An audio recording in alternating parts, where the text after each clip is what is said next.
Hey, what's good, everybody? It's UrbanGrindTV, and you know next to me. Hey, hold on. Well, who are you, baby? You come on. You say it's UrbanGrindTV. Who we talking to? I'm Nina Love. That's Nina right, Love. What's Nina good? Love. What's good? I hope y'all feeling good at home. Absolutely. And y'all already know it's Treasur Necole, your favorite Scorpio. Now go ahead, Nina, because you was already in full That speed hypeness. ahead. I'm feeling good. You know, I'm next to Billy Ray Valentine. Hey. Yes, and you know, I was gonna say he needed some sound effects for that. Yeah, Thank you. Let me give a presidential wave. That's right. Oh, yeah. That's right. You know. And Stacks, go Definitely ahead. well deserved. Yeah, it's your boy DJ ThreeStacks, man.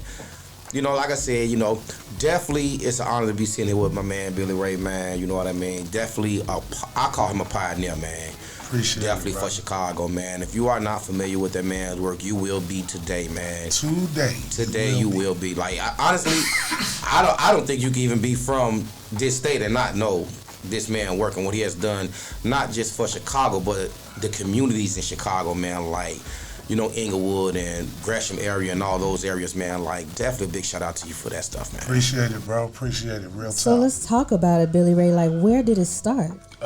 Wow. It started in 1984. Mm-hmm. And I was a break dancer.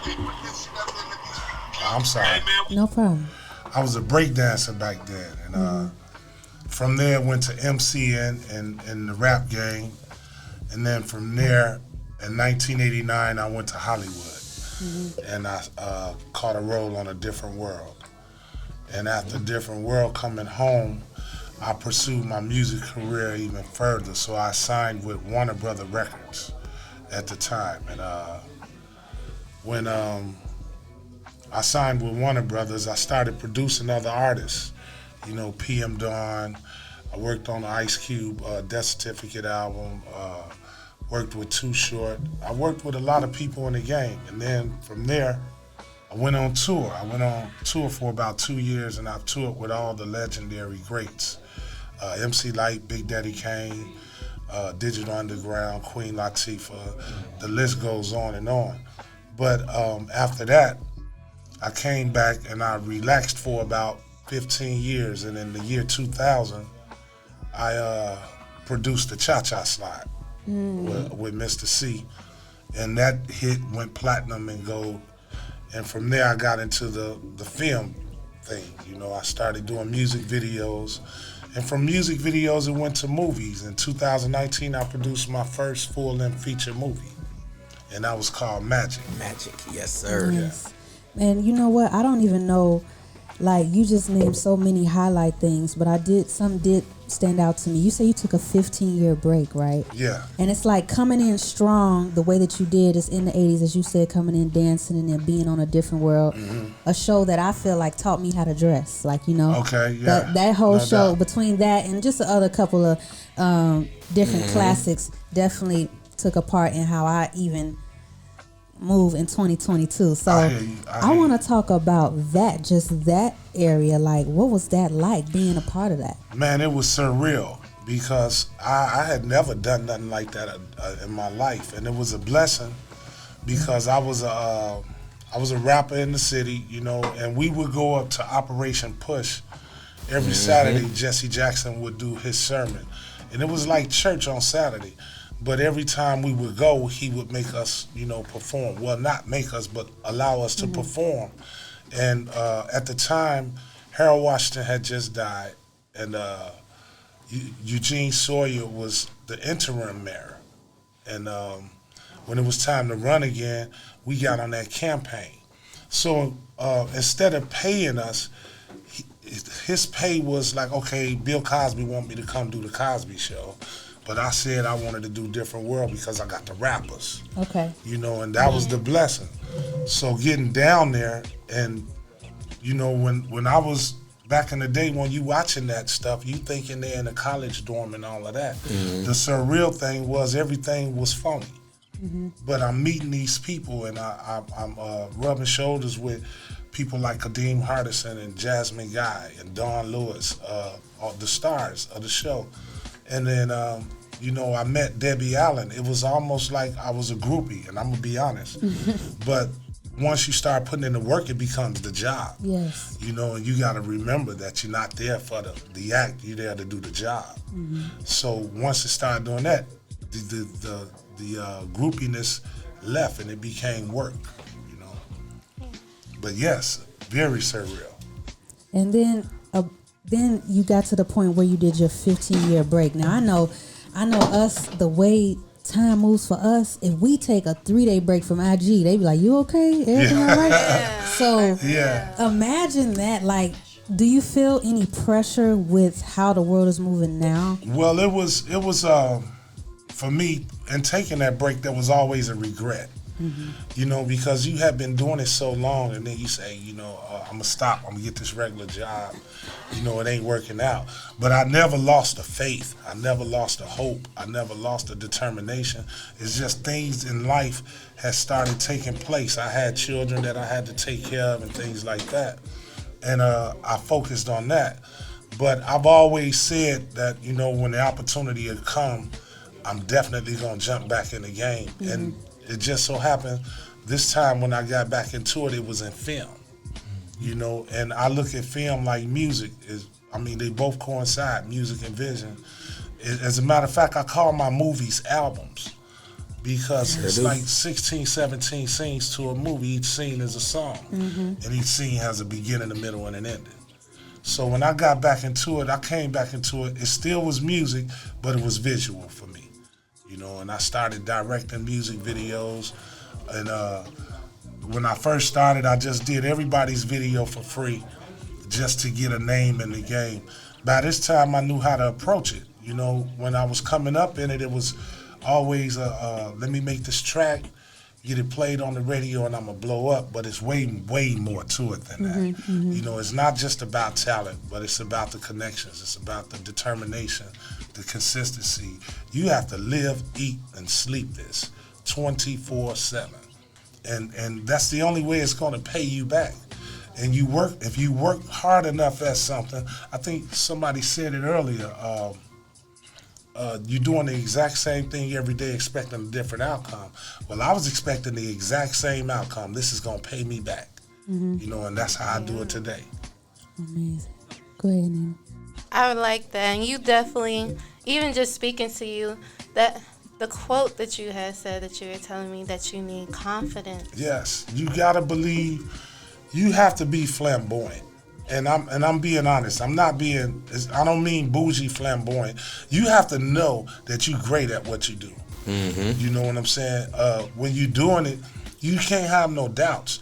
The only time there's a doubt with me is when the product leaves my hand and it's getting ready to go out to the consumer.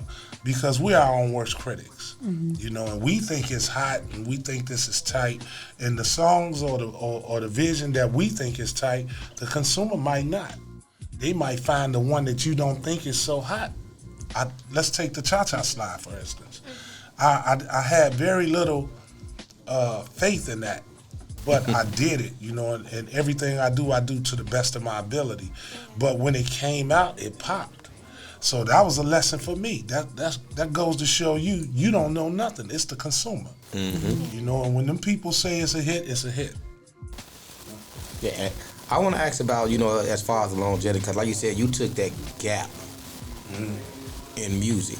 So I know when you came back with the just the outburst of social media and how different the game changed from a marketing standpoint. You know what I mean? Like, how was the transition for you? For me, bro, that was very easy. That was me saying, with the push of a button, I can reach 5,000, 10,000 people. Whereas in my day coming up, we didn't have social media. We had word of mouth in the radio station. And we had those guys, the street teams, with the J cards, going to all the clubs, putting the cards on top of the cars and all that, you know. And you first had to have a talent, and then you had to have an understanding of the business. So when I came back to the game and social media was in play, for me, that was like I can reach 10, 15,000 people with the push of a button. today albums are being released on distro and all of that. You know, it's almost as if record labels are almost obsolete now because you could be your own boss. Yep. You know what I'm saying? If you got your songs together, your paperwork together, your copyright straight, you go right to a digital label and come out. You know, so that for me, it was definitely an easier step versus back in the day where we had to go and prove ourselves, you know, and perform for free and all of that. Whereas now, technology make it where you can produce your own music video, put it out there on social media, and go mainstream instantly. You know, especially if you got a following. All the time. Hey, I want to delve into, you know, the movie, the production side of it. When, you know, you as the man making the film and your vision. I personally got the blessing to see you at work. Right. You know, I'm at the barbershop when you did the shot over there. And man, just to see the way, like, you are the first person I've actually seen, like, you was hands-on with everybody. You know what I mean? Every scene, like, you weren't just a director, you was a coach also, man. Yeah. You know, so. Bro, it's for me, you got to know your personnel, you know, and you working with 30 to 40 people at one time, and everything falls on your word, you know. So I have this vision, and when I'm going through this vision in my head, I'm looking at each individual that's around me. I may pick someone to play a part. Well, you was there. I was shooting the movie Little Caesar. Yep, Little Caesar. And Doc Mays was the bad guy.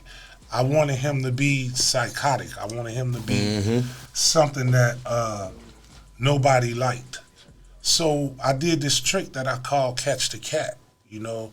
And when you catch the cat, you make the bad guy in the movie do something so rotten that everybody in the audience dislikes him. And then you make the good guy do something so good that everybody in the audience loves him.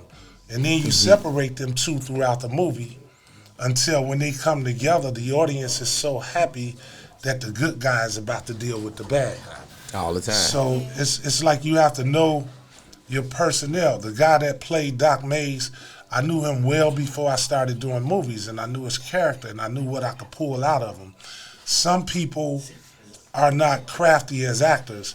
I don't blame them. I blame the director. It all falls on the director, because the director has to say, cut, that's a good shot. And then if you edit it together and it don't come out too good, that's the director's fault. He let it slide. So you don't have to be a great actor or an actress to work with me. I'm going to pull it out of you. Yeah, I've witnessed it. And you may want to fight me, you know what I'm saying? Because some days it's rough on set. Some days it's smooth on set. Sometimes you're doing one scene and it take you 15 takes. Sometimes you're doing the scene and it's a one take. But I always did 2 takes to be safe about it. But if you know your personnel, you know how to cast your film. I know how, like, Nina Love is soft-spoken. So I know if the character is a soft-spoken person, I would give her the options to try for that, you know, because she's the soft-spoken person. And then you got that loud, obnoxious person. Well, if that character requires that, then I go to the loud, obnoxious person in the room because I've learned the personnel, you know.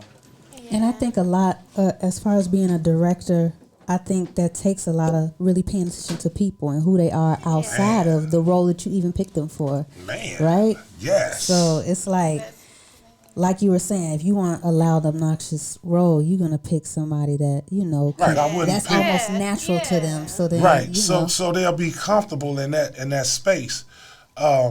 When you the director of the film, you dealing with the character's personality and then the person's personality, you know, and you have to get this person to separate themselves from themselves and be this character. The guy, James Lett, that's his name, he played Doc Mays. He was telling me, bro, you have me doing things that I don't do. I'm like, well, that's not you. That's Doc Mays. You know, you being the character. So you have to leave you at the crib when you get to set and come in character. Like when we just released the film, The Walk of Rufus. Yeah. Oh, yeah. And that was released April 5th. Oh, shout out to the entire cast on that. We at 20 million streams right now. Oh, yeah. I was finna get into that. Amazing. And when I did that, The Walk of Rufus is a prequel to Little Caesar. But Little Caesar was done first. So when you approaching that, you have to do better than the last. So the consumers was in love with Doc May's character because they was like, man, he was something else. He was sick. So in The Walk of Rufus, K-Eazy Grease of the Mercenaries, he played the bad guy, and I let him play his name, K-Eazy. And I needed him to be worse than Doc Mays. You know, I needed him to be a little more raunchy because this is a new movie. So what we did was, it was almost as if explaining to him, listen, man, you get to kill people and get away with it. You know, so be the baddest guy you want to be. I don't care, whatever you do. If you want to slap this chick in the face, just do it, and we gonna work it out because you're getting away with it. And when we say cut, you go back to easy. You know what I'm saying? But when doing that, in that movie, I starred in that movie. So I had to set up a family structure, and it was a family of two brothers, a mother and a father. So what I did was I gravitated one brother to the mother and one brother to the father, but we was all a whole. You know what I'm saying? And the movie is based on family structure, family values. Even though we was crooks and criminals, we still had morals and values as far as family. I'm not going to tell y'all no more because that'll give it away. Exactly. And we want y'all to definitely go see Please do. what Billy Ray Valentine is talking about. And I do want to know, because you say you had 20 million streams. Yeah. Oh, yeah. So where can it be 20 million and one? Because I'm definitely want to see. Okay, so Tubi. 2, 3, 4, 5. You know. Well, it's on Tubi TV. It's on Amazon Prime. It's on Voodoo Fandango, and then it's saturating. It's gradually picking up networks as it go. But Little Caesar and Magic is on Peacock. They all over the place. Yeah, I would say Magic is huge. It's so many different places to get entertainment from now. So I think that opens up so many more doors. Again, which is technology. You know, we had VHS tapes and DVDs. Now we go straight to the streaming site and pull Don't the even movie have up. cable, do we? Nah, cable. I I know some old person with cable. Yeah. I know one person in the world with cable. And speaking of Walk of Rufus, I'd like to set something straight. Please do. Because when the artwork came out for that film, there's a young lady on the cover. Her name is Shantae Renee Smith. And she felt some type of way because her name wasn't in the cast, but her picture is on the film. I mean, on the poster. And the reason for that being is business. What people got to separate from this industry is friendship and business. Personal relationships and business. And she was upset because her picture was there and her name wasn't in the credits. Well, things had happened. And in business, when things happen, if you come to work insubordinate, your boss is going to get on you. You know, and if after he warned you and you do it anyway, they're going to fire you. You know what I'm saying? And when they fire you, if you slander them, it's crazy to slander me and then ask to be up front with me. You know, so I'm just setting the record straight for all the people who don't understand, because it's two sides to every story. Well, it's three sides. It's my side, they side, and God. You know? And what it is it's business. I do business. Look, I looked at this picture up here. That's what I do, 24/7, take care of business. And I'm a fair person. I don't call myself a boss. I call myself a leader because I lead fairly. Oh, yes, you know what I'm saying? Everybody has a part to play, and everybody plays their part. Those people who stay, they get to play. The people that play, they can't stay. You know, so at that point, I wasn't going to put her on the cover, but the business decision was it adds sex appeal. So put the picture up there, and there it was. And you set it straight. And there ain't no other place to set it straight but Urban Grind TV. Urban Grind, baby. So we got Billy Ray Valentine. We appreciate you being here. I really appreciate it. Hold on, because I got another question real quick before we let him get up out of here. Yes, absolutely. Because I know you're working on a new project, man. Yes, sir. Yes. Yes, sir. Can we get the scoop on that, man? Okay, I'm going to give y'all like a spoonful, all right? Oh, okay. So the Walker Rufus, I kept getting, people kept calling me. And I can't say why, but they kept calling me. And they was like, no, Billy, no, there needs to be a sequel. Mm-hmm. So I got enough of that, and then we decided to sit down, and we created a sequel, and it's called Theotis. And we actually working on that. I started that this past Saturday. And Theotis takes off. Now, Little Caesar is the franchise. And Little Caesar is the key movie. Then you have the Walker Rufus, which is the prequel. And then you have a middle piece that's missing, which is Theotis. And that's what we're working on now. Okay. Amazing. So listen. Shout out to Cedric Whoa-Boy Collins. Yeah, shout out to my man, Whoa-Boy. What's up, man? Yes, sir. Hey, that dude there, man. Hey, next time you come, because it will be a next time. Of You course. got to bring Whoa-Boy, man. You got to, that's Yes, my sir. dude there, man. That's my brother, man. Shout out to the one, Medusa Savage, the whole entire Singles Film Music Entertainment clan. Shout out, y'all. Now, I did that. Yes, he did. And I got to send myself a shout out, too, because if you haven't seen Lil Caesar yet, yeah, he in there. Oh, yeah, I definitely I got me a little 10-second cameo in the barber shop. Yeah, he did. He told me. I didn't even know. Yeah, He told me. yeah. You catch me when they walk in. That me sitting there. I definitely gotta see it now. In the chair. And on the In the white chair. Okay. That's me sitting there. But yeah, man, I love what I do, and for the people that's trying to break into this business, you have to have a passion for it. Yes. You have to have an unconditional passion for it, because there's gonna be days that it let you down. There's gonna be days that it make you frown, and there's days that make you say, "Man, you know what? Don't give up. Don't give up. Stick to it. Be persistent. Believe in yourself, and more importantly, invest in yourself." Mm-hmm. Yeah. Billy Ray, he came got some free game on Urban Grind TV. Swear to God, I should charge y'all for that. I swear. Man, I got a lot of gems from this. Seriously. And, you know, y'all already know it's Treasur Necole, your favorite Scorpio. And me, Stacks, and Nina, as far as us being artists and DJs. And I know I have a deep love for film as well. Like, I know, like, you being here was important. So we appreciate you. You got this voice. You got this voice. Well, where we at? What we doing? You got that voice. All right. So Paris Watson, what's up, bro? This is Urban Grind TV. Hey, it's Billy Ray Valentine. You're listening to Urban Grind Radio. Tune in.